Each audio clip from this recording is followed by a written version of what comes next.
اللهم إني أسألك علما نافعا.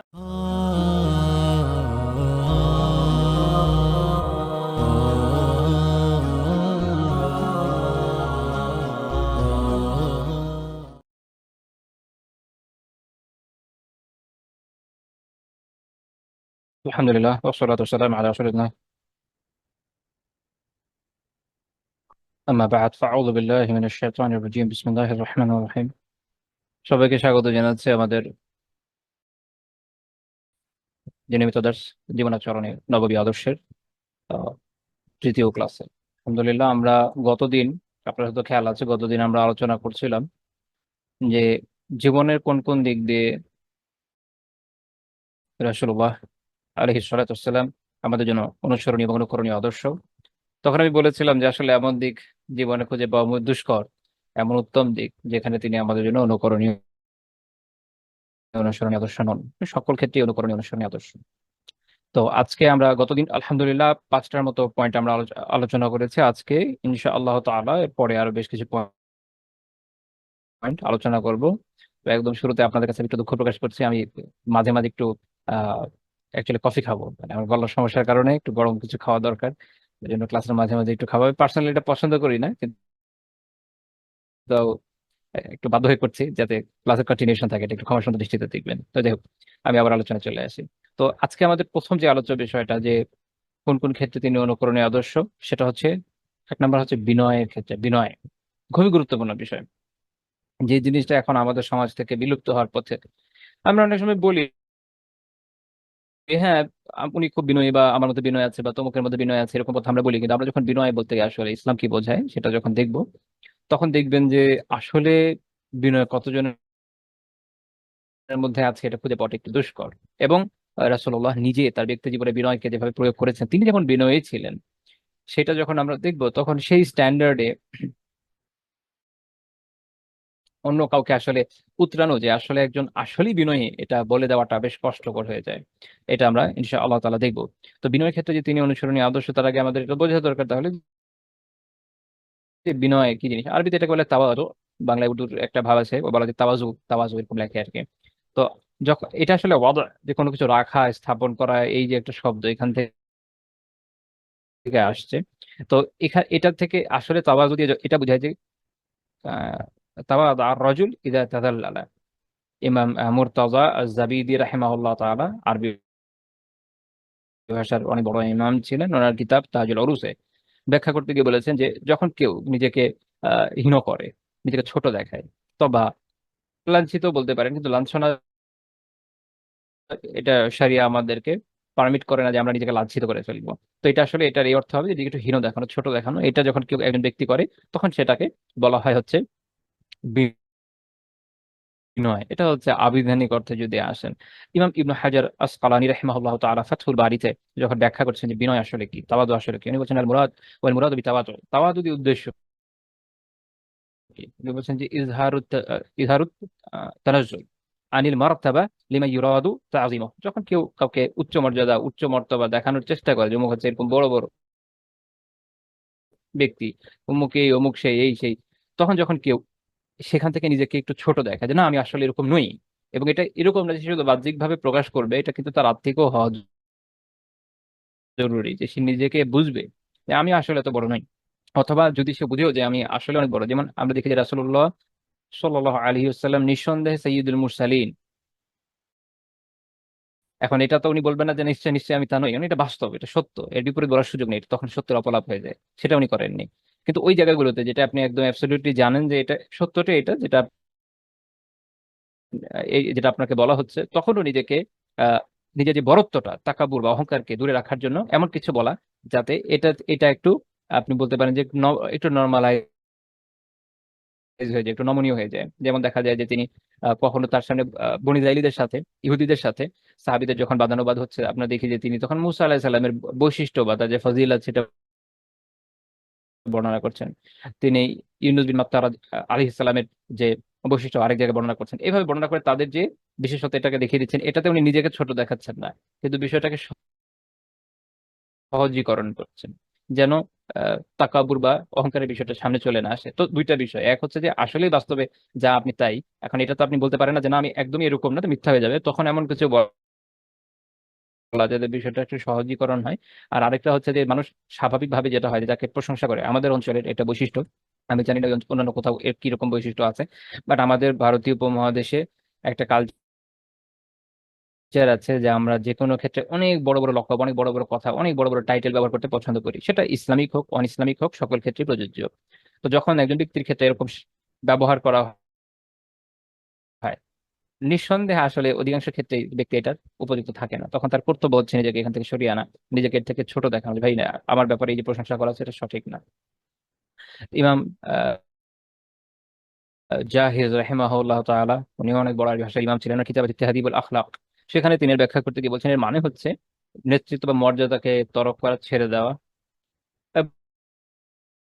এবং নিজেকে অখ্যাত রাখা, অখ্যাত রাখা। বা আপনি খ্যাতির পিছনে ছুটবেন না। নেতৃত্ব ছেড়ে দেওয়া মানে এরকম না যে আপনি নেতৃত্ব নিবেনই না, আপনি চেষ্টা করবেন নেতৃত্ব না নিতে। হ্যাঁ, যদি আপনার উপর এসে পড়ে, আল্লাহ ইনশাআল্লাহ তাআলা আপনাকে সাহায্য করবেন, কিন্তু নেতৃত্ব লোভে ছুটবেন না। আরেকটা হচ্ছে যে আহ নিজেকে একটু অখ্যাত রাখার চেষ্টা করা। আরেকটা হচ্ছে কারাহিয়াতুত তাযীম, যে সম্মান মর্যাদার যে একটা আপনাকে বড়ত্বের যে একটা ব্যাপার আছে এটাকে অপছন্দ করা। অন্যকে যখন সম্মান করবেন, অন্যকে একরাম করবেন, সেখানে বেশি করা, একটু বেশি বেশি সম্মান করা অন্যকে। এবং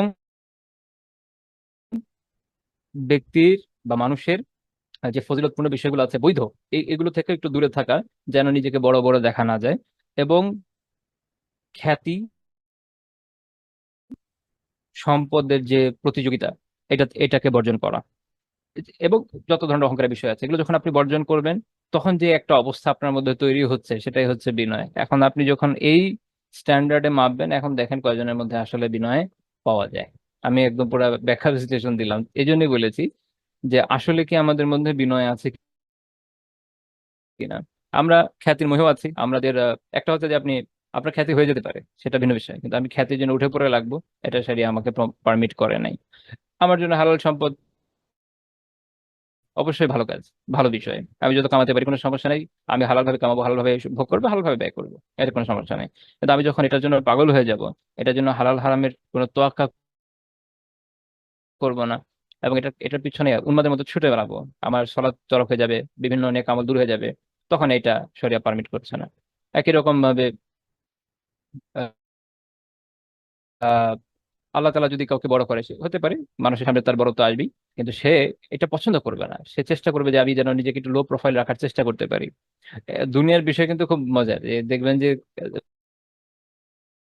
খুব বেশি হাই প্রোফাইল দেখাইতে গেলে কেউ ধরা খেয়ে যায়। এই যে আমাদের আশেপাশে অনেকে তো দেখছেন কি অবস্থা, দুঃখিত একটু।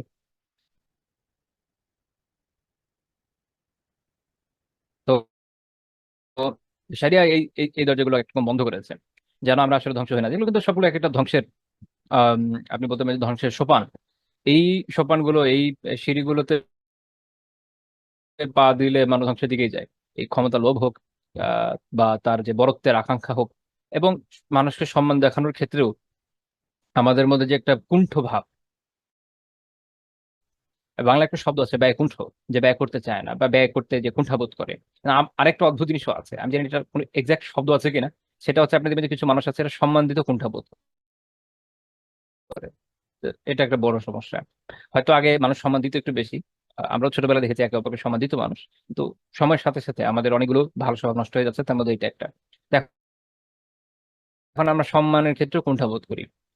এইটা যখন করবেন ওটাও বিনয়ের বিপরীত। তাহলে বিনয় সহজ কথা কি হলো, যে আপনি যা তাই নিজেকে, নিজের ব্যাপারে অতি সুধারণা রাখা, যেটা আপনার ধারণা অ্যাকচুয়ালি আপনি যা না, এরকম বড় মনে না করা, অহংকার না করা, সম্মান মর্যাদা ধন সম্পদের জন্য ব্যাকুল হয়ে পিছনে না ছোটা, এবং নিজে আপনাকে কেউ বড় দেখাবে এই জিনিসটাকে অপছন্দ করা, যথাসম্ভব নিজেকে অখ্যাত রাখার প্রতি আগ্রহ থাকা, এই বিষয়গুলো আসলে মূলত বিনয়। তো আল্লাহ তাআলা রাসূলুল্লাহ সাল্লাল্লাহু আলাইহি ওয়াসাল্লামকে বিভিন্ন ক্ষেত্রে বিনয়ের নির্দেশনা দিয়েছেন, এবং অনেক অনেক আয়াতে বিষয় কথা আছে। আমরা দেখি যে সূরা শুআরা 215 নম্বর আয়াতে আল্লাহ তাআলা কি বলেছেন, অখফিদ জানাহাকা লিমান ইত্তাবাআকা মিনাল মুমিনিন, মুমিনদের ভেতর যারা, অর্থাৎ মুমিন যারা আপনাকে অনুসরণ করে, তাদের জন্য আপনি দয়ার যে বক্ষপট এটাকে বিছিয়ে দেন। পাখি যেভাবে তার ছানাদের উপরে, আপনি দেখবেন যে ডানা ছড়িয়ে দেয়, ডানা ছড়িয়ে দেয় যাতে ছানাটা নিচে থাকে। এই যে দয়া পাখির কি আছে, এটা এটা খুব চমৎকার মিসাল, কোরআনের মিসাল অসাধারণ। সুবহানাল্লাহ। কোরআনের যে সকল উদাহরণ আছেন, উপমাগুলো আছে, এগুলো নিয়ে আলিমরা বড় বড় বই লিখেছে। অসাধারণ অসাধারণ সব আলোচনা। আপনি যদি এই মিসালগুলো উপমাগুলো নিয়ে চিন্তা করেন, দেখবেন যে চিন্তা নতুন দ্বার খুলে গিয়েছে। আল্লাহ তাআলা আমাকে এবং আপনাদের সবাইকে বোঝার তৌফিক দিন, আমিন। তো পাখির এই যে দয়া, ছোট ছোট ছানাদেরকে এই যে ঢেকে রাখা পাখা পাখা দিয়ে, ওই উপমাটাকে এখানে প্রয়োগ করা হয়েছে। তা আপনি যখন সাহাবীদেরকে এরকম দয়া দিয়ে ঢেকে রাখতে চাইবেন, তাহলে নিশ্চয়ই ওইভাবে নিজেকেও বিনীত করতে হবে। তো এখানে হচ্ছে বিনয়ের ইঙ্গিত, যে আপনি সাহাবীদের প্রতি, আপনার সাথে যখন মুমিনরা আছে এদের প্রতি এরকম দয়া প্রদর্শন করেন। দেখেন আল্লাহ তাআলার নির্দেশ থেকে আমরা নিজেদের জীবনে কি পাচ্ছি। তাহলে আমাদেরও যারা অধীনস্থ আছে, যাদের উপর আল্লাহ তাআলা আমাদের কিছু হলেও ক্ষমতা দিয়েছেন, বা যারা আমাদের কথা শুনে বা যেভাবেই ধরে না কেন, সেই সকল ব্যক্তিদের প্রতি আমাদেরও কি এরকম দয়া পরবশ হওয়া জরুরি না? আমরা কি সেরকম হতে পারছি কিনা, এটা আত্মজিজ্ঞাসার বিষয়। আমরা যে পড়ছি, পড়তে পড়তে বারবার নিজেকে আত্মজিজ্ঞাসা করা দরকার, আমি হতে পারছি কিনা, যে বিষয়টা আমি পড়ছি, যে আয়াত পড়ছি, হাদিস পড়ছি, এটা আমার মধ্যে আছে কিনা, ভালো কোনটা ওই খারাপ কোনটা, আমি ওটা থেকে বাঁচতে পারছি কিনা, আ- আপনি পারছেন কিনা, এটা কিন্তু আমাদের ভাবতে হবে। এবং আমরা অন্যান্য হাদিসে দেখি, যেমন আহ, একটা হাদিসে ইয়াদ বিন হেমার রাদিয়াল্লাহু তাআলা আনহু তিনি বর্ণনা করছেন যে রাসূলুল্লাহ সাল্লাল্লাহু আলাইহি ওয়াসাল্লাম বলছেন যে ইন্নাল্লাহা আওহা ইলাইয়া আন তাওয়াদাউ, যে নিশ্চয়ই আল্লাহ তাআলা আমার কাছে এই ওহী করেছে যে তোমরা পরস্পর বিনয় হও, পরস্পর বিনয় হও। অর্থাৎ এটা কিন্তু আমাদের মুমিনদের কাজ, পরস্পর বিনয়ী হওয়া। হাত্তা লা ইয়াবগিয়া আহাদুন আলা আহাদ, যেন একে অপরের উপর সীমা লঙ্ঘন না করে। খুবই ক্রুশাল পয়েন্ট। সীমা লঙ্ঘনটা হয় কেন? বিনয়টা না থাকে। এবং বিনয়ের ক্ষেত্রে আমি একটা কথা বলি অনেক সময়, অনেকের খারাপ লাগতে পারে, আমি যেন আগে থেকে দুঃখ প্রকাশ করছি, যে বিনয়টা সিলেক্টিভ হওয়া যাবে না। মানে আমাদের মধ্যে না, ওই যে কারোর প্রতি বিনয়, কারোর প্রতি ভালোবাসা সবই সিলেক্টিভ হয়ে যায়। কেউ কোনো একটা পলিটিক্যাল পার্টি করে, দেখা যায় শুধু সেই পার্টির বড় বড় নেতাদের প্রতি বিনয়, সেই পার্টির ক্যাডারদের প্রতি বিনয়। কেউ কোনো জায়গায় জব করে, ওই জবে নিজের নিজের ক্যাডার বা নিজের আশেপাশে যারা আছে, নিজের প্রতিষ্ঠানের লোকদের প্রতি বিনয় থাকে, তাদের প্রতি ভালোবাসা থাকে। একই রকম ভাবে মুমিন ভাইদের ভিতরে যে যে মানহাজ মাসলাকের লোক আছেন, প্রত্যেকে এই জায়গার মধ্যে সীমাবদ্ধ হয়ে যান। নিজস্ব সীমার ভিতরে তাদের বিনয় থাকে, নিজস্ব সীমার ভিতরে থাকে তাদের ভালোবাসা থাকে। এইটা ইসলাম আপনাকে শেখায়নি, আমাকেও শেখায়নি, ইসলাম এটা দেয়নি। ইসলাম আমাদেরকে শিখেছে, আল্লাহ তাআলা ওয়াহি এটাই করেছেন, আন তাওয়াদাউ, তোমরা পরস্পর বিনয়ী হও। এটা শুধু আমার আপনার গ্রুপের ভিতরে না, সবার সবার মধ্যেই। যত মুমিন মুমিনাত এই দুনিয়াতে আছে, সে আফ্রিকারই হোক, সে ইউএস এরই হোক, সে জাপানের গুটি যারা আছে তাদের কেউ হোক, অস্ট্রেলিয়ার হোক, সৌদির হোক, যেখানে যেখানেরই হোক না কেন, মুমিনের প্রতি আমার বিনয় থাকা জরুরি। মুমিনের সাথে আমি অহংকার করবো না। এবং হাত্তা লা ইয়াবগিয়া আহাদুন আলা আহাদ, যখন এটা বলা হচ্ছে যে তোমরা যেন একে অপরের উপর সীমা লঙ্ঘন না করে, তখনই বুঝে নেন যে বিনয়ের অভাবটাই সীমা লঙ্ঘন এর কারণ। এখন আবার এটা বলতে গেলে আরো অদ্ভুত অদ্ভুত কথা আসবে। বিনয় আপনাকে বাধ্য করে না, এ, ভালো করে বুঝেন। কেউ বয়স বেশি তার মানে এই নয় যে সে তার ছোটর সামনে বিনয় হতে পারবে না। আল্লাহ রাসূল আলাইহিস সালাতু ওয়াস সালামের মর্যাদা সকল সাহাবীদের থেকে বেশি ছিল নিঃসন্দেহে। তাহলে উনি সবচেয়ে মর্যাদাবান। আল্লাহ তাআলা উনাকে বিনয় নির্দেশ দিয়েছেন সাহাবীদের প্রতি। তো উনি সাহাবীদের প্রতি কি বিনয় দেখিয়েছেন, আমরা ইনশাআল্লাহ একটু পরে উদাহরণ সহ দেখবো। আমরা দেখি যে কারো একটু বয়স বেশি হয়ে গেলে, কেউ একটু বড় পদমর্যাদায় গেলে, সোশ্যাল ইকোনমিক যে অবস্থান সেটা একটু বড় হয়ে গেলে, তার বিনয় থাকে তার উপরে লোকদের কাছে, নিচের লোকদের কাছে না। এইটা বিনয় না ভাই, এটা বিনয় না।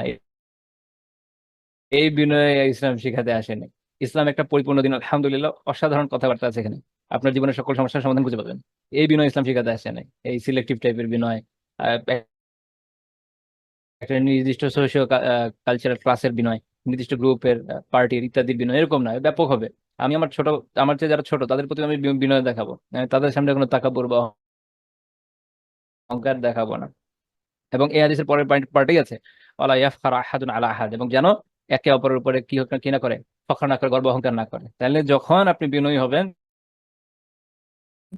এক হচ্ছে যে সীমা লঙ্ঘন হবে না, দুই হচ্ছে কি, এই যে অহংকার, এই যে গর্ব, এটাও হবে না। তাহলে এটা উল্টা ভাইস ভার্সা চিন্তা করেন, আমাদের যে এই যে অহংকারের সমস্যা একে অপরের সাথে, আহ, বিভিন্ন গ্রুপের মধ্যে, ইন্টার গ্রুপের মধ্যে, মুসলিমদের বিভিন্ন দলের মধ্যে, লোক ভাইদের মধ্যে বা বোনদের মধ্যে, এবং যে সীমা লঙ্ঘন, এটার মূল কারণ তাহলে এর উল্টাটা, যেটা হতে বলা বলা হয়েছিল, যেটা হোক, এটা তোমাদের মধ্যে থাকুক, এটা তাহলে নাই, সেটা কি? সেটা বিনয়। সেটা বিনয়, সে বিনয়টা হারিয়ে ফেলেছে, বিনয় ব্যাখ্যা করে এসেছে। এই হাদিস ইমাম মুসলিম রাহিমাহুল্লাহ সহিহ উল্লেখ করেছেন। আমি এটা বলছি বুলুগুল মারাম থেকে, ইবনে হাজার রাহমাতুল্লাহ বুলুগুল মারাম এনেছেন সহিহ মুসলিম থেকে আছে। তো বিনয়ের বিপরীত কি? বিনয়ের বিপরীত হচ্ছে অহংকার, এবং অহংকার এত খারাপ জিনিস, অহংকার মানুষকে জাহান্নামে নিয়ে যাবে। আব্দুল্লাহ বিন মাসউদ রাদিয়াল্লাহু তাআলা আনহু বর্ণনা করেছেন যে নবী সাল্লাল্লাহু আলাইহি ওয়াসাল্লাম বলেছেন, লা ইয়াদখুলুল জান্নাহ, জান্নাতে প্রবেশ করবে না কে? মান কানা ফি কলবিহি মিসকালু যাররাতিন মিন কিবর, যার অন্তরে যারা পরিমাণ, অনুপরিমাণ, সামান্য পরিমাণ অহংকার থাকবে, জান্নাতে প্রবেশ করবে না। অহংকার এটা খুব ভয়াবহ জিনিস। অহংকার শুধু আল্লাহকেই সাজে, আর কাউকে না। তো এই জন্য অহংকারের এই বিষয়টা এক পর্যায়ে এক ধরনের শিরকও বটে। খুবই সতর্ক থাকা জরুরি, এটা সহিহ মুসলিমের হাদিস। তাহলে বিনয় থাকা দরকার, অহংকার না থাকা দরকার। এখন আমরা দেখবো যে আল্লাহ রাসূলের জীবনের আদর্শ, আমরা মোটামুটি বিনয় এবং অহংকার কিছুটা হলেও বুঝলাম, বিনয় বিপরীতটাই অহংকার।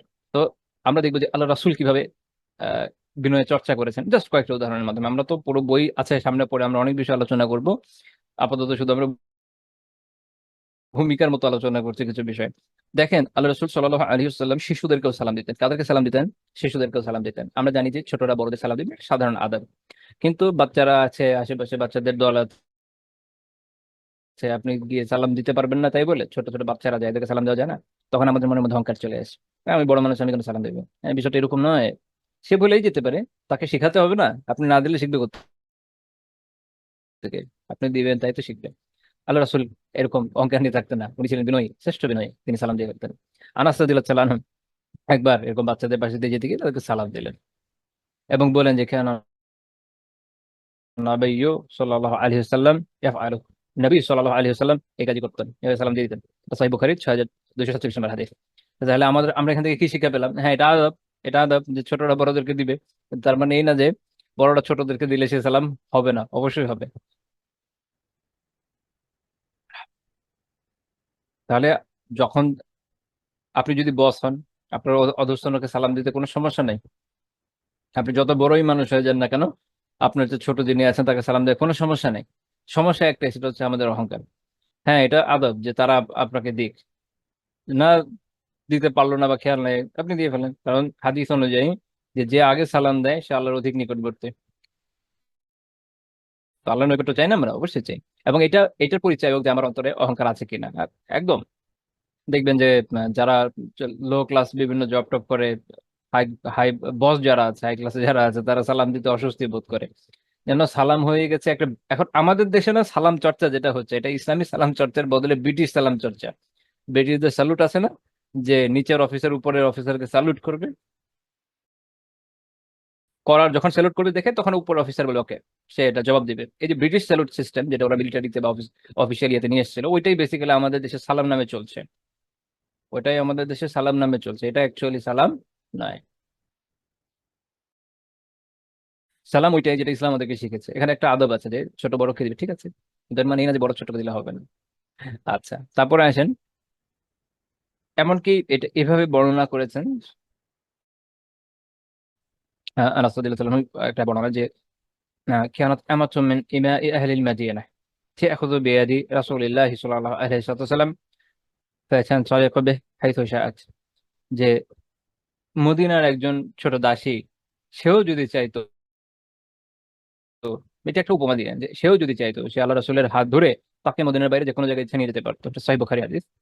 তো এটা উনি একটা উপমা দিয়েছেন, এটা বোঝানোর জন্য যে তিনি এত বিনয়ী ছিলেন, এত বিনয়ী ছিলেন যে দাসীরা সাধারণত সমাজের সবচেয়ে দুর্বল হিসেবে কাউন্ট হয়। আগেকার ফিউডাল সোসাইটিতে দাসীরা সবচেয়ে দুর্বল হিসেবে কাউন্ট হতো। তো সেরকম একজন দাসীও যদি এসে আল্লাহ রাসূলের হাত ধরে তাকে শহরের বাইরে কোথাও নিয়ে যেতে চাইতো, যে আমার একটা কাজ আছে, অমুক জায়গায় একটু যাওয়া লাগবে, এই জায়গায় আমাকে হেল্প করা লাগবে, উনি চলে যেতেন। একজন রাজা, একজন বাদশাহ, একজন সম্রাট, একজন বড় নেতা তো দূরের কথা, পাতি নেতা এখনকার সময়, তাকে এরকম ধরে নেওয়া যাবে না ভাই, তার হাজারটা কাজ আছে।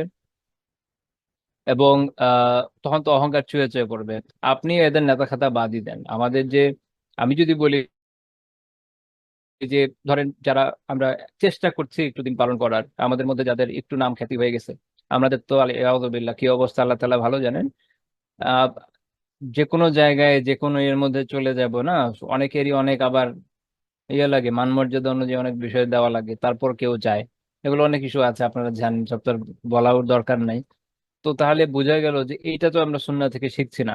আল্লাহ রাসূলের বিনয় ছিল এরকম যে যে কেউ তার অধস্তন যারাই ছিল সবাই তো তারই শাসন ব্যবস্থার অধীনে, এবং তিনি সবার তত্ত্বাবধায়ক, এবং যার যে কোনো প্রয়োজন যে ডাকছে উনি চলে যাচ্ছেন। আমরা এটা কিন্তু খোলাফায়ে রাশিদিনের মধ্যেও পাই।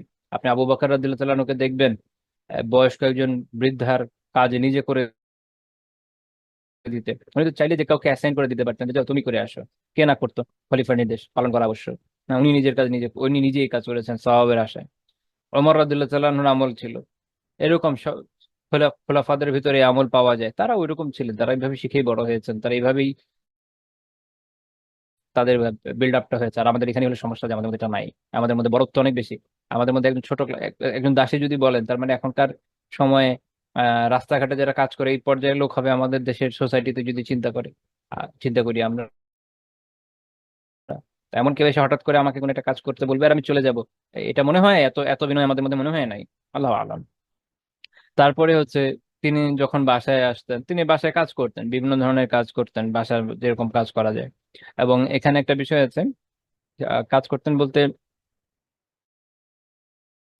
বাসায় কিছু ধরনের কাজ আছে যেটা, এটা কিছু কিছু রেওয়ায়েতে আছে যে আয়েশা রাদিয়াল্লাহু তাআলা এরকম বলে দিয়েছেন যে তোমরা যে ধরনের কাজ করো, অর্থাৎ সাধারণত ওই সময়কার পুরুষরা বাসায় যে ধরনের কাজ করতো, আহ নারীরা তো আহ, রান্না বান্না এইসব কাজ করতো, তো ওই সময় পুরুষরাও বেশ কিছু কাজ করতো, যার মধ্যে আছে কি তারা কাপড়ে তালিয়ে দিত, তারা জুতা সেলাই করতো, এই ধরনের কাজগুলো করতো। এখন রাসূলুল্লাহ সাল্লাল্লাহু আলাইহি ওয়াসাল্লামের যে মাকাম, তার যে বরত্ব, তার তার যে অবস্থান, সেখান থেকে অনেকে হয়তো ভেবেছে যে উনি কি এরকম করবেন, কিন্তু না।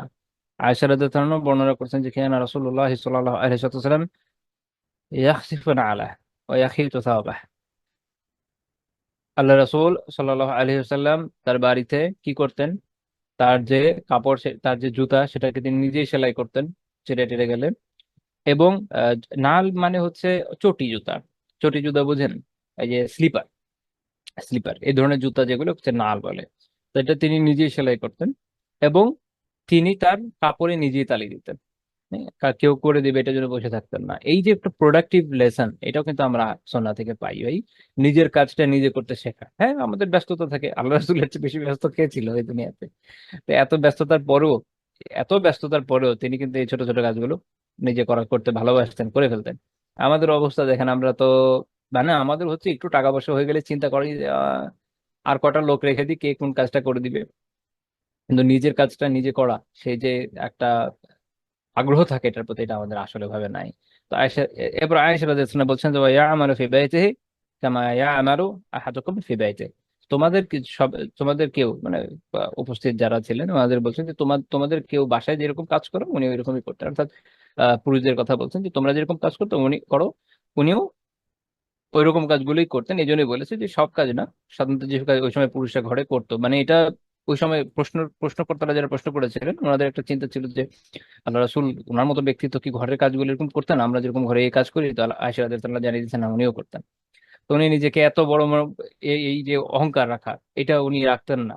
এরকম বড়ত্ব বা অহংকার উনি রাখতেন না যে না আমি তো কাপড় সেলাই করতে পারবো না, বা তালি দিতে পারবো না, জুতো সেলাই করতে পারবো না, না আর দুজন যা করতে পারে আমার করতে সমস্যা কি, আমিও করি। এরকম যাতে উম্মাহ শিখে, যাতে এই উম্মাহ শিখে যে কোনো কাজই ছোট নয়, পরিবারের কাজগুলোও ছোট নয়। আপনি যদি পরিবারের কাজ করেন, প্রথমত তো নিজের কাজ হয়ে যায়, দ্বিতীয়ত নিজের কিছু স্কিল বাড়ে, তৃতীয়ত পরিবারের প্রতি ইহসান করা হয়, চতুর্থত আল্লাহ তাআলা সন্তুষ্টি তো অবশ্যই পাওয়া যায়, কারণ আপনি যখন ইহসান করছেন পরিবারের জন্য, এটা অবশ্যই আপনার জন্য একটা সওয়াবের কাজ। এবং এর মাধ্যমে পারস্পরিক ভালোবাসা বাড়ে। আপনি যখন বাসায় নিজে কিছু কাজ করবেন, আপনার আহলিয়ার ভালো লাগবে, ওয়াইফের ভালো লাগবে, ভালোবাসবে যে আমার স্বামী আলহামদুলিল্লাহ কিছু কাজ করে আমাকে একটু সাহায্য করছে।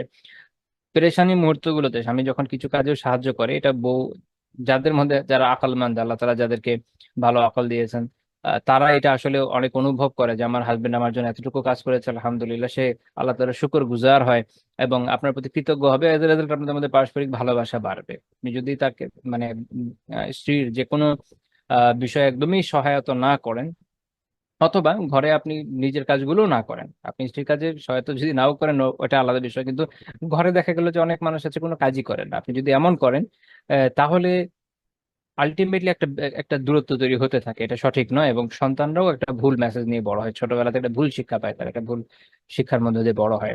কিন্তু কমপক্ষে নিজের কাজগুলো করে রাখা যায়, নিজের টেবিলটা গোছানো যায়, নিজের যদি কাপড় আপনার আয়রন করতে চান করে ফেলতে পারেন, এরকম বিভিন্ন কাজ আছে। নিজের কাজগুলো অ্যাটলিস্ট যদি করেন তাহলেও বাসার অনেকগুলো কাজ কিন্তু এগিয়ে যায়, এবং এটা আপনার সুন্নাহর উপর আমল হয়। যে আল্লাহ রাসূল নিজের এই যে কাপড়ে তালি দেওয়া বলেন, ওই সময় তারা আয়রন করা ছিল না, কাপড়ে তালি দিতেন, জুতা সেলাই করতেন। দেখেন এই কাজটা আপনি তো করতেই পারেন অনায়াসে। আর সেইটা মানে এটার এটার এখনকার সম্পর্ক যদি আমি বলি যে আমার কাপড়টা আয়রন করা, যদি পারি আমার নিজের কাপড়টা ধুয়ে দেওয়া, এরকম বিভিন্ন কাজ যেগুলো আছে এগুলো তো অন্তত আমি করতে পারি। আমার নিজের জুতাটা নিজে পলিশ করা, আহ মুছে রাখা, এটুকু তো করে ফেলা যায়। তো তাহলে এটা আমরা বিনয় শিক্ষা পাই। এই কাজগুলো যখন করবেন আলটিমেটলি মনে কিছু হলেও বিনয় আসবে। বিশাল বড় অফিসার হয়েছে, অনেক বড় ব্যবসায়ী হয়েছে, তার কি আর সে কি এগুলো করবে? সেগুলো করতে চায় না, তো তখনই তার বিনয়ের উপর বিপরীতটা, অহংকারটা তার ভিতর চলে আসে। আমরা দেখি যে এখন একটা হাদিস আমি বলবো, খুবই গুরুত্বপূর্ণ হাদিস, যে রাসূলুল্লাহ সাল্লাল্লাহু আলাইহি ওয়াসাল্লাম ইভেন অন্য মানুষের জন্য ছাগলের দুধও দহন করেছেন। অন্য মানুষের জন্য কিরকম, এটা বর্ণনা করি। খাব্বাব রাদিয়াল্লাহু তাআলা আনহুর মেয়ে এই বর্ণনাটা করেছেন। ও আগের হাদিসটা মুসনাদ আহমদের 25,341 নম্বর হাদিস। শোয়েব আরনাউত রাহিমাহুল্লাহ তাআলা সহিহ বলেছেন হাদিসকে। তো খাব্বাব রাদিয়াল্লাহু তাআলা আনহুর মেয়ে বলছেন যে খারাজা খাব্বাবুন ফি সারিয়া। খাব্বাব রাদিয়াল্লাহু তাআলা একবার কোনো একটা সারিয়াতে বেরিয়ে গেলেন। আল্লাহ রাসূলের যুদ্ধগুলো দুই রকমের যুদ্ধ, একটা হচ্ছে গাজওয়া যেটাতে আল্লাহ রাসূল নিজে অংশ নিতেন, একটা হচ্ছে সারিয়া যেটাতে তিনি যেতেন না, তিনি এক্সপেডিশন ফোর্স পাঠিয়ে দিতেন। তো এরকম একটা সারিয়াতে খাব্বাব রাদিয়াল্লাহু তাআলা আনহু বেরিয়ে গেছেন। ওকেন রাসূলুল্লাহ সাল্লাল্লাহু আলাইহি ওয়াসাল্লাম ইয়াতাআহাদুনা, তখন আল্লাহ রাসূল আমাদের কাছে আসতেন, আমাদের খোঁজ খবর নিতে আসতেন, সাক্ষাৎ করতে আসতেন। এইটা একটা গুরুত্বপূর্ণ পয়েন্ট, যে একজন রাষ্ট্রনায়ক, একজন প্রধান ব্যক্তিত্ব, তার জন্য গুরুত্বপূর্ণ দায়িত্ব হচ্ছে তার অধস্তন প্রত্যেকটা মানুষের খোঁজ রাখা। প্রত্যেকটা মানুষের খোঁজ রাখা। আল্লাহ রসুল সাল্লাল্লাহু আলাইহি ওয়াসাল্লাম এইটুকু পর্যন্ত খোঁজ রাখতেন যে কে মারা গেছে তার কাছে জানাজার খবর কেন পৌঁছায়নি, উনি তো জানাজা পড়তেন সবার। এত এত মিনি ডিটেলস উনি খোঁজ খবর রাখতেন। তো ফোর্স পাঠিয়ে দিয়েছেন আর দায়িত্ব শেষ হয়ে গেছে এমন না, উনি নিজে গিয়ে সবসময় খোঁজ খবর নিতেন ওই পরিবারের কি অবস্থা। আপনি এখান থেকে মুসলিম নেতাদের বা মুসলিম দলপতিদের, মুসলিম রাষ্ট্রনায়কদের যে কর্তব্য সেটা বোঝার চেষ্টা করেন। এটা আমাদের জন্য জরুরি, এটা আমাদের জন্য জরুরি। আমরা দেখি যে বিভিন্ন সময়ে অনেক ধরনের ইসলামী আন্দোলন হয়, ইসলামী দল হয়, সংগঠন হয়, অনেক কিছু হয়, তো অভাব নেই, বাংলাদেশেই তো গাট্টি গাট্টি আছে, অন্যান্য দেশে তো আছে। তো এইসব জায়গাতে যারা অংশ নেয়, সে যেসব ছেলে মেয়ে যাই হোক যারা অংশ নিয়ে থাকে, তারা বিভিন্ন সময় অনেক মুসিবতে পড়ে বা যাই হোক, তাদের পরিবারের হেল্প করার জন্য কিন্তু এদেরকে আর খুঁজে পাওয়া যায় না। তো যে কোনো হোক, এটা কি বলে, গ্রাউন্ডের উপরে হোক, গ্রাউন্ডের নিচে হোক, আন্ডারগ্রাউন্ড হোক, যে কোনো টাইপেরই হোক না কেন, তারা যদি এই সুন্নাহ অনুসরণ করতে ব্যর্থ হয়, যে তারা যাদেরকে একটা ডিউটির মধ্যে দিচ্ছে সেখানে তারা তাদের পরিবারের খোঁজ খবরই রাখতে পারছে না, তাহলে নিশ্চয়ই তারা নবী আদর্শের উপর নাই, এটা আমাদের বোঝা জরুরি। তো যাই হোক, তো আল্লাহ রাসূল কি করছেন, দেখতে যাচ্ছেন, খালি দেখতে, খোঁজ খবর নিতে যাচ্ছেন না। খাব্বাব রাদিয়াল্লাহু তাআলার মেয়ে বলছেন যে হাত্তা কানা ইয়াহলুবু আনজান লানা, এমনকি উনি আমাদের জন্য যে ছাগি তার দুধ দহন করতেন, ফাকানা ইয়াহলুবুহা ফি জিহফানাতিল্লানা, এবং আমাদের যে পাত্র ছিল পাত্র ঘরে আমাদের জন্য দুধ আনতেন। অর্থাৎ খালি খোঁজ খবর করতে যাচ্ছেন যাচ্ছেন এরকম না কিন্তু, যে হ্যাঁ কেমন আছো, ভালো আছো, ঠিক আছে, না, দেখছেন যে তাদের ছাগি আছে, সেটার দুধ দহন করা দরকার। এবং উনি দুধ দহন করতে অবশ্যই জানেন, ওনার এক্সপিরিয়েন্স ছিল, উনি একসময় ছাগল চড়িয়েছিলেন। তো উনি যাচ্ছেন নিজেই দুধ দহন করছেন, যাতে তাদের এই খাবারের এই চাহিদাটা, দুধের চাহিদাটা পূরণ হয়ে যায়। সুবহানাল্লাহিল আযীম ওয়া বিহামদিহি। পারবেন বা আমি পারবো, আছে এই যোগ্যতা এখনকার সময় যারা দিনী কথাবার্তা আমরা বলি। এই হচ্ছে তার তার জীবনের, তার জীবন দর্শন, তার জীবন থেকে আমাদের বাবার শিক্ষা। সেবা কোন পর্যায়ে উনি করেছেন, সহায়তা কোন পর্যায়ে উনি করেছেন তার নিজের অধস্তনদের, যাদেরকে তিনি জিহাদের ময়দানে পাঠিয়েছেন, খালি পাঠিয়ে দিয়ে বসে থাকেননি, তাদের পরিবারের জন্য তিনি তত্ত্বাবধায়ক হয়ে গেছেন, তিনি তাদের দেখভাল করেছেন। এবং যখনই তিনি কোনো মাগাজিতে নিজেই বের হয়ে গেছেন ফোর্স নিয়ে, ওই সময় আপনারা আপনারা দেখবেন মদিনাতে একজন করে অবশ্যই গভর্নর নিযুক্ত থাকতো, যার ডিউটি ছিল এভাবে আহ সবার খোঁজ খবর রাখা, যেন কেউ অসহায় অবস্থায় পড়ে না যায়। এটা যে কোনো ইসলামী দল, সংগঠন, আন্দোলন আরো যাই হোক, মুজাহিদিনদের বাহিনী প্রত্যেকেরই এটা একটা ইয়ে হওয়া উচিত, এই শিক্ষাটা তাদের জীবনে অ্যাপ্লাই করা উচিত, যে তারা যে তাদের যারা অধস্তন তাদের পরিবারে দেখভাল করা খুব দরকার। এটা যদি না করা হয় তাহলে কোনো মুজাহিদ বা কোনো সাধারণ কর্মী কেউই কখনো কি করতে পারবে না, ইয়ে করতে পারবে না, এই একদম নিশ্চিন্ত ভাবে তাদের কার্যক্রম অংশ নিতে পারবে না, কারণ তার টেনশন থাকবে যে আমার পরিবারে কি হবে। সাহাবীদের এত টেনশন করতে হয়নি, কারণ আল্লাহ রাসূল ছিলেন। তার মতো ব্যক্তিত্ব থাকতে পরিবার নিয়ে চিন্তার কি দরকার? এরপরে আবু বকর রাদিয়াল্লাহু আনহু ছিলেন, এরপর ওমর রাদিয়াল্লাহু আনহু ছিলেন। আপনি তাদের জীবন দেখেন কিভাবে তারা সবাইকে আগলে রেখেছেন। এগুলোর মতো আদর্শ আছে, এসব আদর্শ হারিয়ে গেছে। এসব আদর্শ হারিয়ে গেছে, খুঁজে পাওয়া দুষ্কর। তো এই বর্ণনা মুসনাদ আহমদের 21,071 নম্বর হাদিস, শেখ হামজা জাইন উনি এটা সনদকে সহিহ বলেছেন। এবং তিনি অবলীলায় বিভিন্ন ধরনের মিসকিন পর্যায়ের ব্যক্তিত্ব ওই সময় যারা ছিলেন তাদের সাথে ওঠা বসা করতেন। ওই যে দাসীর কথা যেমন বললাম একটা উপমা হিসাবে, এবং বাস্তবে যাদের সাথে ওঠা বসা করতেন, ইবনে মাসউদ রাদিয়াল্লাহু তাআলা আনহু তিনি সাধারণ একজন মেষপালক ছিলেন। বিলাল রাদিয়াল্লাহু তাআলা আনহু আমরা জানি যিনি দাস ছিলেন, নুবিয়ান দাস ছিলেন। অনেকে হাবশি বলে, বাট আমার আমার প্রবল ধারণা উনি হাবশি না, নুবিয়ান ছিলেন। ওই জায়গায় দুইটা সাম্রাজ্য আসলে, ইথিওপিয়া, নুবিয়া। তা আমার ধারণা উনি নুবিয়ান ছিলেন। যাই হোক, তো নুবিয়ান ছিলেন আর ইথিওপিয়ান ছিলেন, যেটাই হোক না কেন ছিলেন।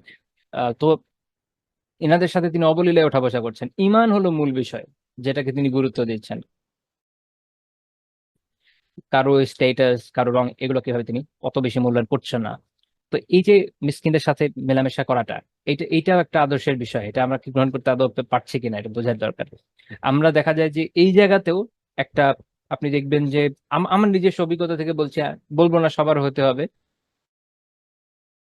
হয়তো অনেকের ভিন্ন হতে পারে, বাট আমি অনেক দেখেছি যে যারা একটু রিচ কিড টাইপের থাকেন, ইভেন যারা দিন পালন করেন, তাদের মধ্যে যাদের মধ্যে একটু রিচ কিড টাইপের থাকেন, ওনারা একটা নিজস্ব আলাদা একটা আহ একটা একটা সোসাইটি মেনটেন করেন। এবং দেখা যায় যে যেসব ভাইরা দুর্বল অবস্থান থেকে আসেন তাদেরকে একটু তুলে ধরা, তাদের আপহোল্ড করা, সাহায্য করা, উপরে উঠতে হেল্প করা, তাদের সমস্যাগুলোকে সমাধান করা, এই বিষয়ে খুব আন্তরিক মানুষ আমার মনে হয় খুব কমই পাওয়া যায়। আল্লাহু আলাম, আমার অভিজ্ঞতা থেকে বললাম। কিন্তু এটা হলো কথা যে আমাদের শিক্ষা নিতে হবে আল্লাহ রাসূলের জীবন থেকে, যে যাদের মুমিন ভাই বোনদের ভিতর যারা মিসকিন পর্যায়ে আছে, যারা ফকির পর্যায়ে আছেন, যাদের অবস্থা খুব বেশি ভালো নয়, তাদের সাথে অবশ্যই আমাদের আহ সহায়তা সুলভ দৃষ্টিভঙ্গি রাখা জরুরি। যেন যে আমি আমার একটা ভাইয়ের জন্য যতটুকু পারি কল্যাণ করার চেষ্টা করলাম। তো দেখেন আল্লাহ রাসূলের বিনয়টা এখানে, যখন আপনি এটা করবেন আপনার বিনয়ের বহিঃপ্রকাশ হবে এটা। এবং আল্লাহ রাসূল তাদেরকে ভালোবাসেন, মিসকিনদেরকে ভালোবাসতে উৎসাহ দিয়েছেন। আবু যার রাদিয়াল্লাহু তাআলা আনহু বলছেন যে আমারানি খালিলি সাল্লাল্লাহু আলাইহি ওয়াসাল্লাম, আমার খালিল, আমার ঘনিষ্ঠ বন্ধু রাসূলুল্লাহ সাল্লাল্লাহু আলাইহি ওয়াসাল্লাম আমাকে নির্দেশ দিয়েছেন, 7টা জিনিস নির্দেশ দিয়েছেন। তার মধ্যে প্রথম বিষয় কি? আমারানি বিহুব্বিল মাসাকিন, আমাকে নির্দেশ দিয়েছেন যেন আমি মিসকিনদেরকে ভালোবাসি, দুনুবি মিনহুম, এবং তাদের নৈকট্য ভাজন থাকি বা তাদের সাথে সম্পর্ক রক্ষা করে থাকি। এটা মুসনাদ আহমদের 21,415 নম্বর হাদিস। এর সনদকে শুআয়ব আন রাহিমাহুল্লাহ তাআলা সহিহ বলেছেন, এই হাদিসকে সহিহ বলেছেন। আচ্ছা, এরপরে আমরা দেখি যে তিনি গরিব বিধবা যারা, তার মদিনার শাসন ব্যবস্থার আন্ডারে যে সকল গরিব বিধবারা ছিলেন তাদের প্রয়োজন পূরণ করতেন।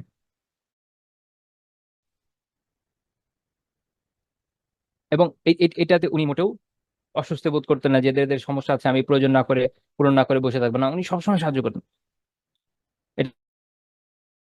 এটা আমরা দেখি যে সাহাবীরা বর্ণনা করছেন কি, ওয়ালা ইয়ানাফু আন ইয়ামশি মা'আল আরমিলা আও আল মিসকিন ওয়া ইয়াকদি হাজাতাহ, যে রাসূলুল্লাহ সাল্লাল্লাহু আলাইহি ওয়াসাল্লাম বিধবাদের সাথে, মিসকিনদের সাথে চলতে মোটেও অস্বস্তি বোধ করতেন না, এবং তাদের যে হাজত, তাদের যে প্রয়োজন পূরণ করতেন।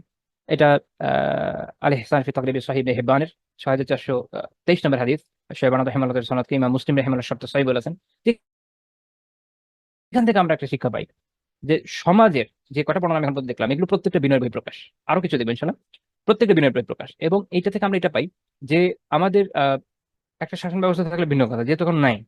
সাধারণভাবে আমরা মুসলিম ভাই, মুসলিম বোনদের সাথে যেই আমাদের যে সম্পর্কটা থাকা দরকার, যে তাদের মধ্যে যারা হাজতমন্দ আছে, যাদের প্রয়োজন আছে, যারা নিডি, তাদের আমাদের সহায়তার হাত বাড়িয়ে দেওয়া জরুরি যতটুকু আমাদের সামর্থ্যের মধ্যে থাকে। এবং এই বিষয়টা আন্তরিকতার সাথে করা দরকার। আর এখানে একটা জীবন দর্শনের একটা ব্যাপার আছে। ধনীদের সম্পদে গরিবদের হক আছে, আমরা এটা বলি, আমরা এটা শুনি, আমরা বুঝি, কিন্তু আমরা এটা অনুধাবন করি না। এটা আমরা অনুধাবন করি না। অনুধাবন করাটা বলতে আমি বোঝাচ্ছি যে দেখেন, যদি আমার সম্পদে কারো হক থাকে, তাহলে সে তো হক দেয়, সে তো মালিক অ্যাকচুয়ালি। আমি তো তাকে দিয়ে এহসান করে ফেলছি না, আমি ডিউটি পালন করছি মাত্র। হ্যাঁ, আমরা কিন্তু ভিন্ন ভাবি, আমাদের ভাবনা হয় এরকম, মানে আমরা তাচ্ছিল্য করি অনেক সময়। কারণ আমি এটা এটা আমি আসলে আত্মিকভাবে বিশ্বাস করি নাই যে এখানে তার হক আছে। আমি ধরে নিচ্ছি এটা আমার সম্পদ, কি ইচ্ছে হিসেবে ব্যয় করবো। আচ্ছা, আমি দয়া করে তোমাকে দিলাম। বিষয়টা এরকম না, এই সম্পদ আল্লাহ দান, আল্লাহ তাআলারই সম্পদ। আমি এখানে এটার কাস্টোডিয়ান যতদিন বেঁচে আছি। আমি যখনই মারা যাব, আমি তখন ইভেন ইচ্ছা মতো ভাগ বাটোয়ারা করতে পারবো না। কেন? কারণ শপথ আমার না, শপথ বেসিক্যালি আল্লাহ। এই কারণে তখন মিরাজ অনুযায়ী ভাগ হবে, আল্লাহ তাআলা নিজে ঠিক করে দিচ্ছে যে কাস্টোডিয়ান এরপর কারা কারা হবে। আমার কিছু করার নেই, আমি শুধু আর্ন করতে পারি এজ এ কাস্টোডিয়ান। যখন মারা যাবো কাস্টোডিয়ান চেঞ্জ হয়ে যাবে। তো ওই সম্পদ যখন আমার কাছে আসছে তখন আল্লাহ তাআলা ঠিক করে দিচ্ছেন, এখন তুমি আমার এই সম্পদের কাস্টোডিয়ান হিসেবে এই জায়গায় ব্যয় করবা। তার মধ্যে গরিব মিসকিন আছে। আমাদের দেশে যারা গভর্নমেন্ট জব করেন ওনাদের অনেক ক্ষেত্রে দেখা যায় যে তারা প্রজাতন্ত্র সার্ভেন্ট, প্রজাতন্ত্রের কর্মচারী, কিন্তু তাদের অনেক সময় ফিল হয় এরকম যে ওনারা রাজা রাজা রাজাধিরাজ মহারাজ, মানুষকে ওনারা সার্ভিস দিয়ে দয়া করে ফেলছেন। বাট বিষয় তো ভিন্ন। এই দেশ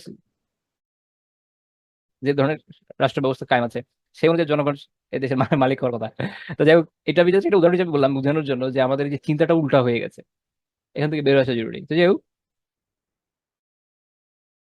ইবনুল কাইয়িম রাহিমাহুল্লাহ তাআলা মাদারিজুস সালিকিন আরো বেশ কিছু বিষয় উল্লেখ করেছেন। যে কানা সাল্লাল্লাহু আলাইহি ওয়াসাল্লাম, আল্লাহ রাসূল সাল্লাল্লাহু আলাইহি ওয়াসাল্লাম কি করতেন? ইয়াউদুল মারিদ, অসুস্থদের দেখতে যেতেন, খুব ফ্রিকোয়েন্টলি দেখতে যেতেন। যখন আবু বকর ওমর বেলাল রাদিয়াল্লাহু তাআলা আনহু মদিনাতে আসার পর অসুস্থ হয়ে গেলেন মদিনার জ্বরে, তিনি তাদের দেখতে যেতেন। অন্যান্য দেখতে যেতেন। আমরা দেখেছি যে ওনার জন্য কাজ করতো এক ইহুদি বালক, তাকে উনি দেখতে গেছেন অসুস্থ অবস্থায়।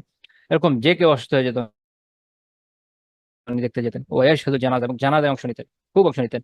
এবং আহ মসজিদ নববীর একজন খাদেমা, সে যখন মারা গেল, তিনি যখন জানতে পারেননি যে তার জানাজা হয়ে গেছে, তিনি এতে দুঃখ প্রকাশ করলেন এবং নিজে পড়ে তার জন্য দোয়া করলেন। তো এই যে একটা ব্যাপার যে উনি সবসময় খোঁজ খবর রাখতেন কার জানাজা হচ্ছে। ওয়ার কাবিল হেমার, উনি খচ্চরে চড়তেন।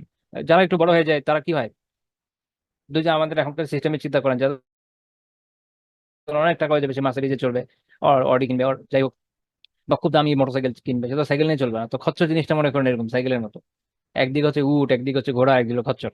তো তিনি খচ্চরে চড়তেন। ঘোড়া তিনি sorry, তিনি গাধায় চড়তেন, হিমালয়ের গাধায় চড়তেন। গাধা গাধা মনে করেন যেরকম সাইকেল ক্যাটাগরি জিনিস একটা, যদি তুলনা করেন অন্যান্য যানবাহনের সাথে ওই সময়কার। তো এটাতে তিনি কিছু মনে করতেন না, তিনি ইজিলি বাহনে চড়তেন। দেখবেন উঠেও চড়ছেন, দেখবেন যে তিনি গাধায় চড়ছেন। ওয়াজিব দাওয়াত আল আবদ, এবং যে কোনো বান্দা যে যে কোনো দাওয়াতে তিনি অংশ নিয়ে নিতেন। যখন কোনো কেউ ডাকতো, যে দাওয়াত দিতে চলে যেতেন। ওই যে এক ইহুদি তাকে বিষ প্রয়োগ করতে পেরেছিল কেন? দাওয়াত দিয়ে চলে গেছে, তুমি দাওয়াত কবুল করতেন। আমরা তো এক্ষেত্রে মনে হয় ক্লাস মেনটেনের চিন্তা করবো, মেনটেন করার চিন্তা করবো, আল্লাহ আলম। বাট এটা বাস্তবতা যে আমরা আল্লাহ রাসূলের আদর্শ থেকে কত দূরে। তো তার আমরা তার বিনয় নিয়ে দেখলাম, তাহলে বিনয়ের ক্ষেত্রে তিনি অনুসরণ করেন আদর্শ, এবং আমাদের এই বিনয় লক্ষ্য গ্রহণ করা জরুরি। আচ্ছা, এরপরের দ্বিতীয় পয়েন্ট, আজকে এটা হলো 6 7 নম্বর পয়েন্ট হবে, তাহলে আগের দর্শন। সেটা হচ্ছে বীরত্বের ক্ষেত্রে। বীরত্বের ক্ষেত্রে তিনি অনুকরণীয় অনুসরণীয় আদর্শ খুব গুরুত্ব দিয়ে বুঝতে হবে।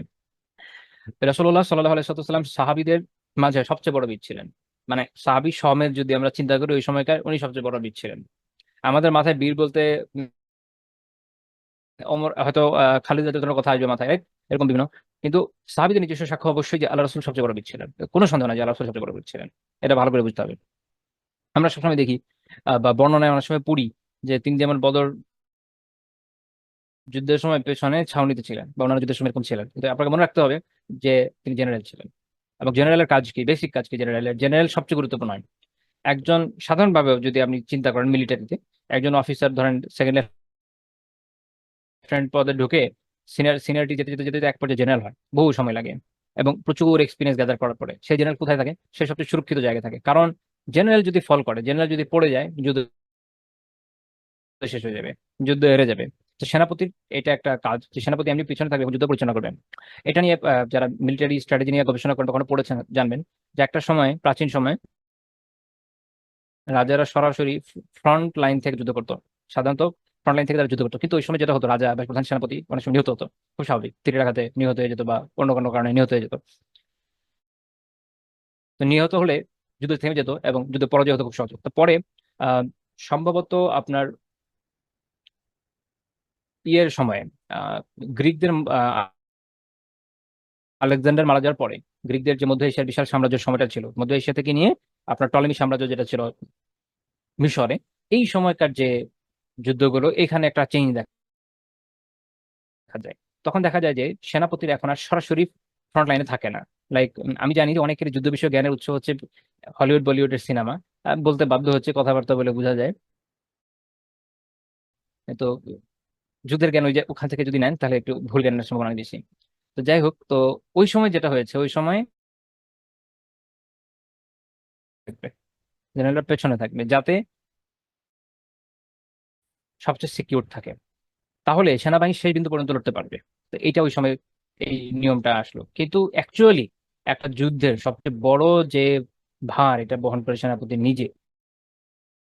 সে উঁচু জায়গায় থাকে, সুরক্ষিত জায়গায় থাকে, এবং সেখান থেকে সেনাবাহিনীকে পরিচালনা করে, যে এখন কি ডান দিকে যাবে না, বাম দিকে যাবে না, সামনে যাবে না, পিছনে যাবে, আগাবে নাকি থামবে, এই সবকিছু একজন সেনাপতি ওখান থেকে পরিচালনা করে। এই জন্য একজন সেনাপতির যে স্থান এটা আসলে সবচেয়ে রিস্কি। এটা আসলে সবচেয়ে রিস্কি, কারণ যুদ্ধের মধ্যে বিপক্ষ দলের প্রধান টার্গেট থাকে সেনাবাহিনীর যে ছাউনি এটাকে দখল নেওয়া এবং সেনাবাহিনীকে হত্যা করা। আপনারা রোমানদের সাথে মুসলিমদের যুদ্ধের ইতিহাস যখন পড়বেন, বা ইভেন রুস্তমের সাথে, পারস্য সেনাপতি রুস্তমের সাথে যখন মুসলিমদের যুদ্ধের ইতিহাস পড়বেন, দেখবেন কি সেনাবাহিনীর প্রধান টার্গেট হচ্ছে রুস্তমকে হত্যা করা। এই জন্য ফোর্সের ভেতর দিয়ে এসে রুস্তমকে হত্যা করা হয়েছে। এমন না যে তার সামনে পুরো বাহিনী তখন একদম পদানত হয়ে গেছে, এমন না, যুদ্ধ স্টিল চলছে সামনে, কিন্তু খালিদ আদিত্যরণ একটা ফোর্স নিয়ে ভেতর দিয়ে ঢুকে গেছেন, গিয়ে রুস্তমকে হত্যা করেছেন। এর ফলে যুদ্ধের একটা কনক্লুশন এসে গেছে সহজে। তো এটা হচ্ছে সিস্টেম। তো রাসূলুল্লাহ সাল্লাল্লাহু আলাইহি ওয়াসাল্লাম, আচ্ছা কেউ একজন একটা হোয়াইট বোর্ড ওপেন করে ফেলেছেন? ঠিক আছে। রাসূলুল্লাহ সাল্লাল্লাহু আলাইহি ওয়াসাল্লাম আহ যেহেতু সেনাপতির দায়িত্ব পালন করতেন খুব স্বাভাবিকভাবে, উনি সবচেয়ে ক্রুশাল জায়গায় ছিলেন। আমি একটা ভূমিকা হিসেবে বললাম বোঝানোর জন্য যে এটা সবচেয়ে সাহসের জায়গা, এটা সবচেয়ে ক্রুশাল জায়গা এবং সবচেয়ে রিস্কি জায়গা। যদিও বাহ্যিকভাবে দেখলে মনে হয় সবচেয়ে নিরাপদ, বিষয় এরকম না। আরেকটা বিষয় হচ্ছে এই, যে তিনি সবসময় যে ওখানে থাকতেন এমন না। আপনি দেখবেন যে খন্দকের যুদ্ধে তিনি সরাসরি অংশ নিয়েছেন, এবং বদরের যুদ্ধেও, যেটা হয়তো আপনারা অনেকে কখনো আগে শুনেনি বা পড়েননি, আল্লাহ আলম, বদরের যুদ্ধে কিন্তু আল্লাহ রাসূল নিজে সরাসরি অংশ নিয়েছেন। প্রথমে আমরা জানি যে তিনি ছাউনিতে অবস্থান করেছেন আর এখন দোয়া করেছেন, হ্যাঁ, শেষের দিকে তিনি সরাসরি যুদ্ধে অংশ নিয়েছেন, এবং এটা আমরা সহিহ হাদিস থেকেই পাই। তা আমরা দেখি যেমন আলী রাদিয়াল্লাহু তাআলা আনহু বর্ণনা করছেন, এটা মুসনাদ আহমদের 1042 নম্বর হাদিস, দিলাম হাদাল বাস ইয়াউমা বাদরিন ইত্তাকাইনা বিরাসূলিল্লাহি সাল্লাল্লাহু আলাইহি ওয়াসাল্লাম। বদরের যুদ্ধের দিনে যখন যুদ্ধ খুব প্রচন্ড আকার ধারণ করলো, আমরা সবাই তখন আল্লাহ রাসূলের কাছে আশ্রয় গ্রহণ করলাম, মানে আল্লাহ রাসূলকে কেন্দ্র করে আশ্রয় নিলাম। সেনাপতিকে মাঝখানে রেখে কি হয়, ব্যুহ রচিত হয় এটাকে বলে। ওয়াকানা মিন আশাদ্দিন নাস আও কানা আও লাম ইয়াকুন আহাদুন আকরাবা ইলাল মুশরিকিন মিন। তিনি সবার থেকে শক্তিশালী ব্যক্তিত্ব ছিলেন এবং মুশরিকদের সবচেয়ে নিকটবর্তী ছিলেন, অর্থাৎ তিনি সবচেয়ে বেশি নিকটবর্তী ছিলেন মুশরিকদের সাথে যুদ্ধের সময়, এবং বাকিরা পিছনে ছিলেন সেই হিসাবে। অর্থাৎ এক সময় যুদ্ধের মোড় ঘুরে এই পর্যায়ে আসে। এই কারণে হাফেজ ইবনে কাসির রাহিমাহুল্লাহ তাআলা আল বিদায়াহ ওয়া নিহায়াতে উল্লেখ করেছেন যে এখান থেকে আমরা এটা বললাম যে কদ কাতালা রাসূলুল্লাহ সাল্লাল্লাহু আলাইহি ওয়াসাল্লাম বিনাফসিহিল কারিমা কিতালান শাদীদা বিবাদানি। তিনি সশরীরে অত্যন্ত প্রচন্ড যুদ্ধ করেছেন, সশরীরে প্রচন্ড যুদ্ধ করেছেন বদরের দিনে। তো যদিও শুরুর দিকে আমরা যেটা কি দোয়া করেছেন সবই ঠিক আছে, কিন্তু এরপর তিনি সরাসরি যুদ্ধ করেছেন এবং দুই বাহিনী মুখোমুখি যুদ্ধ ছিলেন, তিনি অংশ নিয়েছেন, এই হাদিস থেকে এটা বোঝা গেল। ডক্টর রাগিব সিরজানি হাফেজাহুল্লাহ তাআলা তার কিতাব আসিরাতুন নাবাবিয়্যাহ সেখানে উল্লেখ করতে গিয়ে বলছেন যে এই কথা, এই হাদিস থেকে এটা বোঝা গেল যে রাসূলুল্লাহ সাল্লাল্লাহু আলাইহি ওয়াসাল্লাম কানা মুশারিকান লিজাইশি, তিনি তার সেনাবাহিনীর সাথে সরাসরি যুদ্ধে অংশ নিয়েছেন এবং তাদের প্রত্যেকটা বিষয়ে অংশ নিয়েছেন। তো যাই হোক, এই হাদিস থেকে আমরা এই দলিলটা পেলাম যে হ্যাঁ, ইভেন বদরেও অংশ নিয়েছেন। এবং যারা সিরাতকার তারা এটা উল্লেখ করেছেন যে কোনো কারণে হোক ছোট সিরাতগুলো তখন যদি আসে নাই, এই কারণে অনেকে মনে করে যে অংশ নেন নাই। বাট যদি অংশ নাও নিতেন সরাসরি, তারপরে উনি যে পজিশনে ছিলেন এটা ওনার বীরত্বের একটা চরম পরাকাষ্ঠার জায়গা। সহিহ মুসলিমের হাদিস আছে, বারা রাদিয়াল্লাহু তাআলা আনহু থেকে, বারা বিন আযিব, তিনি বলেছেন কুননা ওয়াল্লাহি ইদাহ মাররাল বাস নাত্তাকি বিহি, যখন আল্লাহর কসম যখন যুদ্ধ প্রচন্ড আকার ধারণ করতো আমরা তার উপর নির্ভর করতাম, যাকে কেন্দ্র করে যুদ্ধ করতাম। ওয়া ইনা শুজাআ মিনা লিল্লাযী ইউহাযী বিহি, আমাদের মধ্যে সবচেয়ে বেশি বীর ছিল তারা, সবচেয়ে বীরত্ব তাদের ছিল যারা আল্লাহ রাসূলের আশেপাশে থাকতো। এটা বোঝা জরুরি, একটু আগে ব্যাখ্যা করেছি। কারণ একজন জেনারেলের আশেপাশে যারা থাকে, যে গার্ড ফোর্স থাকে, এরা হচ্ছে সবচেয়ে বীর হতে হয়, মানে সবচেয়ে কঠিন অ্যাটাক হবে এদের উপরে। কারণ একজন, মানে 8-10 সিপাহীর জীবনে কারো তো টেনশন থাকে না, টেনশন থাকে বিপক্ষ দলের জেনারেলকে মারা। যে ওইখানকার সেনাপতি যে তাকে যত দ্রুত উড়ানো যায়, তাহলে যুদ্ধ শেষ হয়ে যাবে। কাজেই তার আশেপাশে যে থাকবে তার সাহস হতে হবে সবচেয়ে বেশি। এবং অবভিয়াসলি একজন জেনারেল ওই পর্যায়ে এমনি এমনি তো যায় না, তার ওই যোগ্যতা ওই সমর প্রতিভা থাকার পরেই যায়। তো এটা সহিহ মুসলিমের হাদিস যেটা মাত্র উল্লেখ করলাম। তো এখানেও তার বীরত্ব এর আলোচনা আসছে। আমাদের সহিহ মুসলিমে আরো হাদিস আছে, আনাস বিন মালিক রাদিয়াল্লাহু তাআলা বর্ণনা করেছেন যে কানা রাসূলুল্লাহ সাল্লাল্লাহু আলাইহি ওয়াসাল্লাম আহসানান নাস, আল্লাহ রাসূল সাল্লাল্লাহু আলাইহি ওয়াসাল্লাম ছিলেন সবচেয়ে উত্তম মানুষ। ওয়া কানা আজওয়াদান নাস, সবচেয়ে দানশীল মানুষ। ওয়া কানা আশজাআন নাস, উনি ছিলেন সবচেয়ে বীর ব্যক্তিত্ব মানুষের ভিতরে। ওয়ালাকাদ, এখন উদাহরণ দিচ্ছে, একটা উদাহরণ দিচ্ছেন কিরকম দেখেন। এখান থেকে আমরা কিছু বিষয় শিখবো ইনশাআল্লাহ। ওয়ালাকাদ ফাজিআ আহলুল মাদিনা যাতা লাইলাতিন ফান্তালাকা নাসুন কিবালা সাউথ। একদিন প্রচন্ড একটা আওয়াজ হয়েছে, তো মদিনাবাসী খুব ভয়ের মধ্যে পড়ে গেছে। ওই সময় আশেপাশে বিভিন্ন গোত্ররা হামলা করছে, রোমানদের থেকে হামলা টেনশন ছিল, তো সবাই খুব টেনশনে থাকতো কোনো আওয়াজ টাওয়াজ হলে, কারণ ওই সময় দূর থেকে কেউ যখন হামলা করতো ট্রাম্পেট বাজাতো, ড্রাম বাজাতো, সাউন্ড হতো। তো অনেক জোরে সাউন্ড শুনে মদিনাবাসীরা খুব ভয় পেয়ে গিয়ে তারা ওই যেদিকে শব্দ আসছে ওদিকে রাতের বেলা যাচ্ছে। ফাতালাক্কাহুম রাসূলুল্লাহ সাল্লাল্লাহু আলাইহি ওয়াসাল্লাম রাজিআ। তারা ওখানে গিয়ে দেখলেন যে আল্লাহ রাসূল সাল্লাল্লাহু আলাইহি ওয়াসাল্লাম ফিরে আসছেন, মানে তারা মাত্র যাচ্ছে, আল্লাহ রাসূল অলরেডি ওটা চেক করে ফেরত আসছেন। সুবহানাল্লাহ আযীম। একা একা একদম কোনো ফোর্স টোর্স কিচ্ছু নাই, একা গিয়ে চেক করে ফেরত আসছেন। এবং উনি তখন আবু তালহা রাদিয়াল্লাহু তাআলা আনহুর যে একটা ঘোড়া ছিল, ওই ঘোড়ার পিঠে ছিলেন, যে ঘোড়ার পিঠে ইভেন কোনো ইয়ে ছিল না, জিন ছিল না। আপনারা দেখবেন যে ঘোড়ার উপর এক ধরনের রেকাবের মতো একটা বিষয় থাকে, যেটার উপরে একজন মানুষ বসে, এটাকে জিন বলে। তো এই যে এটা জিন, এটা এটা ছাড়া ঘোড়ার পিঠে ওঠা আসলে কষ্টকর। ইভেন এটাও ছিল না, ওইটা ছাড়া আল্লাহ রাসূল এইভাবে চলে গেছেন। এমন এবং তার যে তলোয়ার, এটা তিনি আলাদা যে কোমর বন্ধের মধ্যে তলোয়ার রাখে, এটারও নেন নাই। ওনার ওই সময় আরবদের একটা বৈশিষ্ট্য ছিল, তারা ঘাড়ে গলায় এখানে আপনার তলোয়ার ঝুলাতো, বা সামনের দিকে নিয়ে এইভাবে সামনের দিকে ঝুলাতো, বিভিন্ন ভাবে ঝুলাতো। বা এই এখানে তো ওগুলো ঝুলাতো ঘাড়ে, এটা সামনের দিকেও রাখতো, কখনো পিছন দিকে নিতেই ভালো আর কি। তো এটা বিশেষভাবে তখন করতো যদি কারো কাছে আপনার ঘোড়া ইয়ে না থাকে, তলোয়ারের যে খাপটা এগুলো নাও থাকে, বা খুব তাড়াহুড়ায়, তো বুঝা যায় যে উনি খুব তাড়াহুড়ায় ছিলেন। উনি জাস্ট ঘাড়ের মধ্যে তলোয়ার ঝুরি ভাবে দৌড়িয়েছেন। এবং এই ঘোড়ার পিঠে কোনো জিনও ছিল না, মানে এত দ্রুত উনি গিয়েছেন, এত দ্রুত উনি চলে আসেন, এইভাবে উনি রেসপন্স করেছেন সাউন্ড শোনার পর চেক করতে। এবং এসে বলছেন ল্যাম তোরাউ ল্যাম তোরাউ, তোমরা ভয় পেও না, তোমরা ভয় পেও না। এবং আবু তালহা রাদিয়াল্লাহু আনহু ঘোড়ার ব্যাপারে বলছেন যে যে ওয়াজadnaহু বাহরা আও আও ইন্নাহু লা বাহর, আমরা তাকে সমুদ্রের যে তরঙ্গ তার মতো গতিশীল পেয়েছি, মানে অত্যন্ত গতিশীল পেয়েছে। তো আবু তালহা এটা যে বর্ণনাকারী আনাস রাদিয়াল্লাহু আনহু তিনি বলছেন যে কিন্তু এই ঘোড়ার বিষয় হচ্ছে এটা যে ওয়াখিয়ানা ফারাসা ইউবাত্তাউ, এই ঘোড়াটা ছিল অত্যন্ত ধীরগতির। তো তাহলে এটা একটা মুজিজা, হাদিসে উল্লেখ করেছেন এটা মুজিজা, যে একটা ধীরগতির ঘোড়া আল্লাহ রাসূল সাল্লাল্লাহু আলাইহি ওয়াসাল্লামের বরকতে অত্যন্ত দ্রুত গতি সম্পন্ন হয়ে গেছে। তো এটা একটা মুজিজা। এখন এখান থেকে আমরা অনেকগুলো বিষয় শিক্ষা পাই। দেখেন, প্রথম হচ্ছে নেতৃত্বের গুণ আসলে তো বীরত্ব। নেতৃত্বের গুণ বীরত্ব। নেতা যদি নিজে ভীরু হয়, কাপুরুষ হয়, প্রতিপক্ষের সামনে টিকতেই না পারে, আগে সবার আগে দৌড় দেয়, সবার আগে পালিয়ে যায়, তাহলে সেটা তো হতে পারবে না। ঠিক আছে, আপনি যুদ্ধ আহ্বান করবেন, আপনি মিছিল আহ্বান করবেন, বা যে ধরনের কাজ এখনকার সময় নেতারা করে এখন, দেখা গেল নেতাই সবার আগে হাওয়া হয়ে গেছে, এটা নেতার গুণ না। নেতার গুণ হচ্ছে বীরত্ব। আল্লাহ রাসূলের মধ্যে এই বীরত্ব ছিল। নেতা তার অনুসারীদের খবর রাখবে, একজন শাসক তার অনুসারীদের খবর রাখবে, একজন জেনারেল তার অধীনস্থদের খবর রাখবে, তাদের ভালো মন্দের খেয়াল রাখবে, এটা জরুরি। আপনি দেখেন যে রাসূলুল্লাহ সাল্লাল্লাহু আলাইহি ওয়াসাল্লাম তাদের খবর রাখার চেষ্টা করছেন কিভাবে। আমরা আগে হাদিস দেখেছি, বিনয়ের বিষয়ে আলোচনা করতে গিয়ে এখনো দেখছি, শব্দ হয়েছে, অন্যদের তো উনি চাইলেই পাঠিয়ে দিতে পারতেন, উনি বললে কে না করতো। সবার আগে উনি, সবার আগে উনি, এবং এত দ্রুততার সাথে গিয়েছেন, বলতে গেলে আনপ্রিপেয়ার্ড একরকম, কিন্তু একদম জিরো প্রিপেয়ার্ড না। এটাও আমাদের শিক্ষার উপকরণই যে তাওয়াক্কুল, তাওয়াক্কুল একদম খালি হাতে হয় না। তাওয়াক্কুলের শিক্ষা আল্লাহ রাসূল দিয়ে গেছেন। ঘোড়াটাও নিয়ে যাচ্ছেন, উনি তো আল্লাহর কাছে দোয়া করতে পারতেন যে আল্লাহ আমি বাতাসে উড়ে চলে যাই, এই দোয়া কিন্তু করেন নাই। দুনিয়ার যে মাধ্যম দিচ্ছেন, ঘোড়া দিচ্ছেন আরেকজনের। এবং হ্যাঁ, দ্রুততার সাথে যদি রেসপন্স করতে হবে, উনি জিন পরানোর পেরেশানি তার জান নাই। এবং জাস্ট তলোয়ারটা নিয়ে দৌড়, এই যে দ্রুততার সাথে রেসপন্স করা, এটা ওই সময়ে আবার অনেকক্ষণ ওয়েট করবেন, ঢিলে ঢালা ভাবে যাবেন, এটা সম্ভব না।